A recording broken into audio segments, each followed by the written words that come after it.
প্রধান উপদেষ্টা ডক্টর মোহাম্মদ ইউনূস সাহেব বলেছিলেন এবারে নির্বাচন হবে ইতিহাসের সেরা নির্বাচন। কিন্তু নির্বাচনের 12 দিন আগেই জেলায় জেলায় আমরা দেখছি রাজনৈতিক দলগুলির মধ্যে সমর্থকদের মধ্যে রক্তক্ষয়ী সংঘর্ষ চলছে। সামনে এই সংঘর্ষ নাকি আরো তীব্র আকার ধারণ করতে পারে, ফলে ভোটাররা আতঙ্কিত হয়ে পড়ছে। আপনি এই নির্বাচন নিয়ে কতটুকু আশা?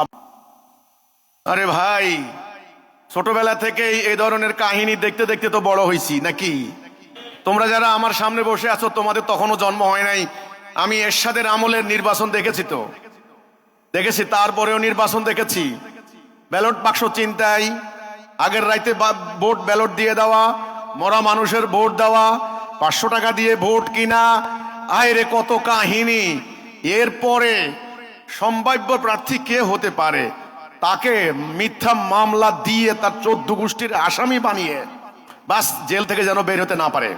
মামলা দেওয়া, হামলা করা, কোনোভাবে কায়েদ করতে না পারলে এবার নারী লাগিয়ে দেওয়া। এইবার কায়েদ করতে না পারলে সিদ্ধান্ত নেয় এবার ফালাই দে। বলছে বস কত দিবেন? যত চাস, 10 লাখ টাকা দিব, ফালাই দে। ডাইরেক্ট গুলি করে মেরে ফেলছে, টেটা দিয়ে মেরে ফেলছে, চাকু দিয়ে ড্যাগার দিয়ে মেরে ফেলছে। আচ্ছা, কোনোভাবেই সুবিধা করতে না পেরে এবার বাপ যদি বাইসা থাকে বাপকে বলে পোলা হারাইয়েন না এই বয়সে।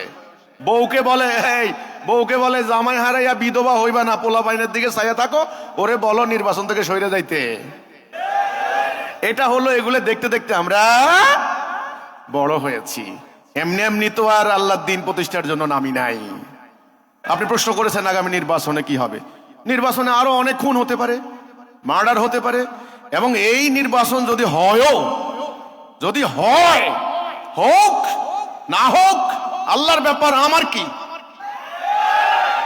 কিন্তু যেইভাবে সিস্টেম করেছে ওনারা, ক্যারিশমা করে, ওই যে আমেরিকা থেকে এনেছে, তো এখানে সরকারের কোটি কোটি টাকা খরচ করে ওনারা সংস্কার করেছেন।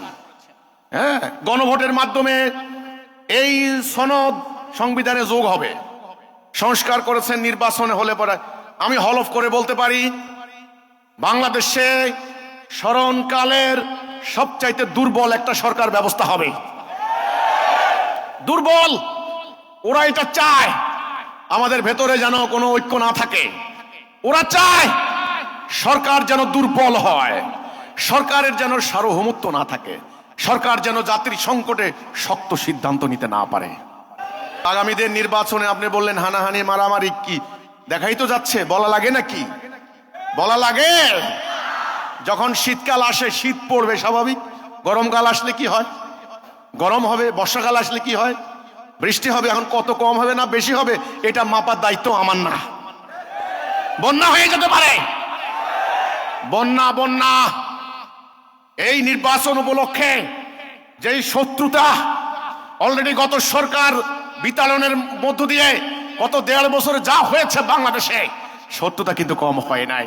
নতুন শত্রুতা, নতুন দাঙ্গা, নতুন হাঙ্গামা শুরু হয়ে গিয়েছে। এজন্যে ভবিষ্যতে কি দেখেন আমাকে প্রশ্ন করেছেন, আমি দেখি এই জাতিকে ধ্বংস না করা পর্যন্ত ইবলিস থামবে না।